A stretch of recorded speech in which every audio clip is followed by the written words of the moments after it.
बूंद से गई वो हौद से नहीं आती मित्रांनो. हा जो थेंब आहे, हा एकदा का जो गेला की तो थेंब परत मिळत नाही. म्हणून थेंबे थेंबे तळे साचे मित्रांनो. पाणी हे जीवन आहे. शुद्ध पाणी प्या आणि आपलं जीवन आनंदमय करा. माठातलं पाणी प्या, तांब्यातनं पाणी प्या, तांब्याच्या भांड्यातनं पाणी प्या. फ्रीजमधलं पाणी खूप पिऊ नका. अगदीच खूप वाटलं तर जरूर प्या. आणि आपला जो माठ असतो,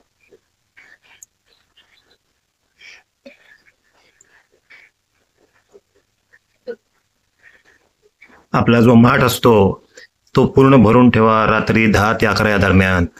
तरच तो माठ आपला गार करू शकतो पाणी. कारण रात्री तापमान कमी असतं, दिवसभर 40 ते 50 डिग्री असतं.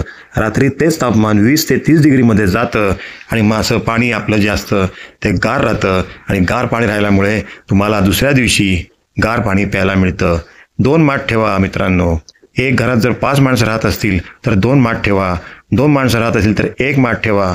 छोटं कुटुंब सुखी कुटुंब. 5 माणसं असतील तर 2 माठ, 2 माणसं असतील तर 1 माठ. असं करा. जेवढा पसारा वाढवाल तेवढा वाढत जाईल.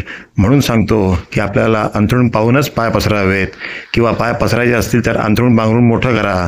पोट वाढवू नका. आपलं अंथरूण वाढू दे, काही काय काळजी नाही, पण पोटावरती नियंत्रण ठेवा आणि जिभेवर सुद्धा नियंत्रण ठेवा. म्हणजे तुमचं आयुष्य चांगलं होईल. धन्यवाद. रिगार्ड्स प्रशांत. आमचा यूट्यूब चॅनल सबस्क्राईब करायला विसरू नका. बहुत बहुत धन्यवाद and take care of your self.